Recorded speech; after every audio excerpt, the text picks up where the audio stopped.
ए वंदन भाई, इस तरफ देखो। क्या इस तरफ देखो।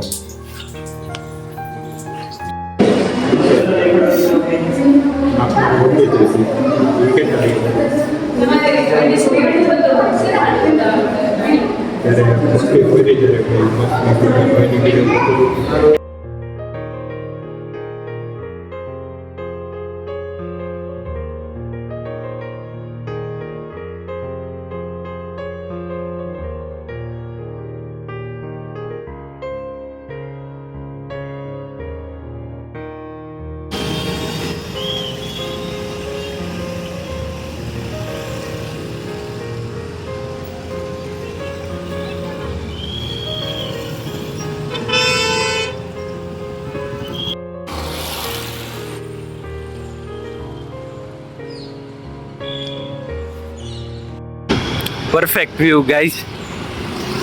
ए नितेश रुक जा मेरे भाई। आज कौन सा डे है? भीख मंगिया दे। आज कौन सा डे है? भीख मंगिया दे। बोलना। आज डे लगभग क्या? आज कल 22-23 है। एक देखिए आज कौन सी है? चेस्ट या बैक डे है लगभग। लगभग। सही है क्या?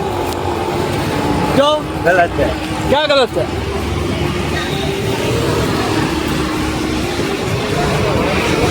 आज का वेदर एक नंबर है। ये उस तरफ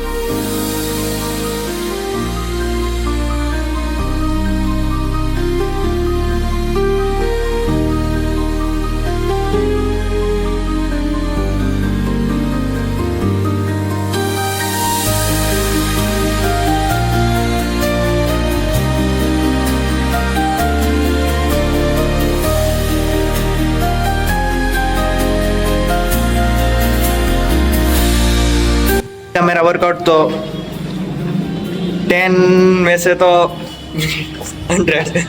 बहुत ही बढ़िया वर्कआउट सेशन गया है आज का। तेरा कैसा गया छपरी? मेरा 10 में से 6-7 गया है। क्या गया 6-7? 10 में से नंबर है 6। पर क्या गया है? वो तो वो जाने दे। तेरे को कैसा लगा आज वर्कआउट करके? कैसा लगा? वर्कआउट तो थोड़ा अच्छा डेली कर नॉर्मल मजा आया। इसको कुछ समझ नहीं आ रहा है। मेरे साथ ट्रेन करके कैसा लगता है? कुछ ट्रेन में कुछ अच्छा नहीं लगता तेरा। कुछ चौथी सिर्फ चलते हैं। झूठ बोल रहा है। झूठ नहीं है, सच्ची है। जो है वो बोल रहा हूँ मीडिया के सामने। आज बैक मारने में बहुत मजा आया। एक नंबर वर्कआउट सेशन रहा। आज खाने में पाव भाजी है। एक नंबर डाइट चल रही है हमारी।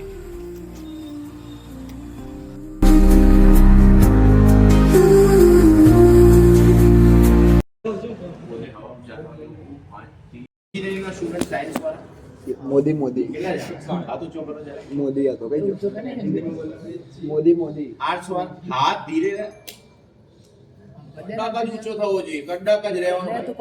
ફાર્મસી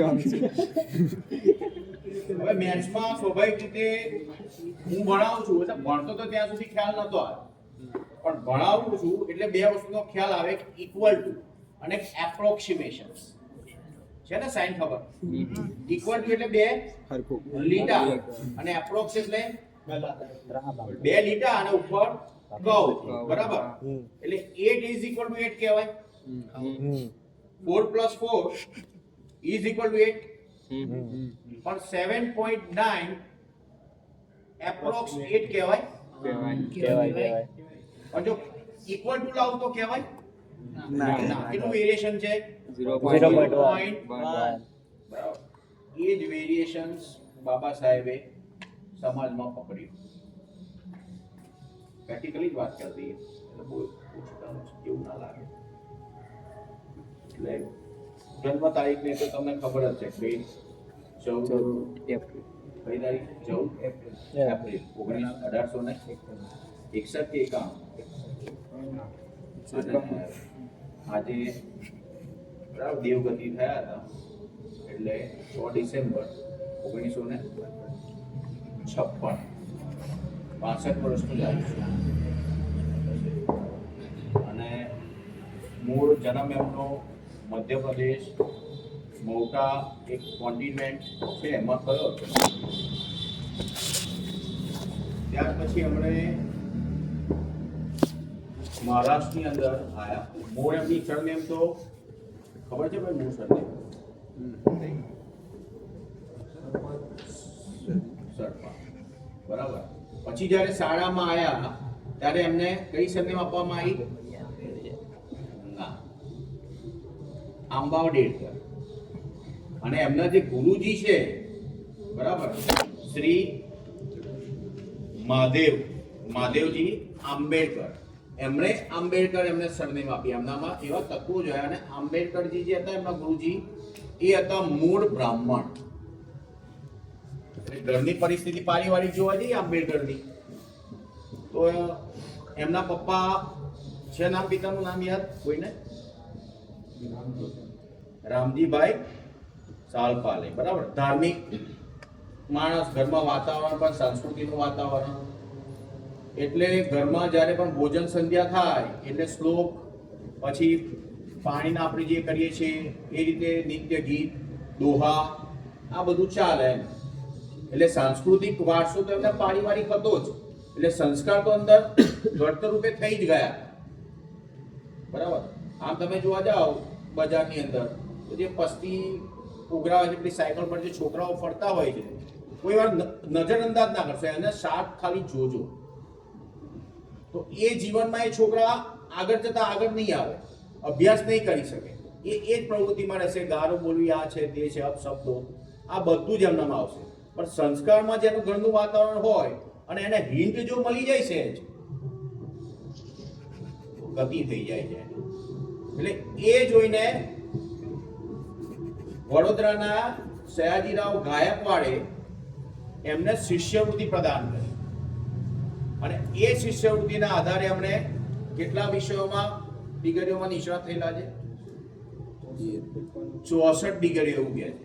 પણ આમ જોવા જઈએ તો અર્થશાસ્ત્ર, સમાજશાસ્ત્ર અને નાણાતંત્ર, બરાબર. એટલે એની અંદર જુદી જુદી હોય. ધારો કે હું સ્ટેટિસ્ટિક્સ ભણ્યો છું તો સ્ટેટિસ્ટિક્સની અંદર સર્વે આવે છે, સેમ્પલ સર્વે, બરાબર. તો એમાં મારી નિષ્ણાતી હોય. પછી બીજી ડિગ્રી મેથેમેટિક્સની લીધી, ટોપોલોજીની લીધેલી હોય. કોઈ ફિઝિક્સમાં હોય તો ક્વોન્ટમમાં જાય. એવી જુદી જુદીમાં મહારથી એમણે ગોઠવી. એમાં 1930 એટલે આપણને ખબર છે કે તે વખતે બ્રિટિશ લોકોનું શું હતું ભારતમાં? રાજ. ત્યારે લંડનની અંદર બધી પરિષદો ગોઠવે. એટલે ગોડવેજી નામના એક પરિષદ ગોઠવી હતી. એ પરિષદની અંદર જુદા જુદા પ્રતિનિધિત્વ કરવા દુનિયાના લોકો ત્યાં આગળ આવ્યા હતા. તે વખતના વડાપ્રધાન મેકડોનલ્ડ ત્યાંના હતા. એટલે આ પરિષદમાં પહેલી વાર જ બોલવાનું હતું. એટલે આમ જોવા જઈએ તો સ્વામી વિવેકાનંદ જેવી જ છટા એમની. આંખો પણ એકદમ સતત, સજગ. આમ મુખ મુદ્રા તમે જોઈ હોય તો આમ લાલાશ પડતી, આમ કોઈને ગમી જાય. અને એકદમ સ્વચ્છ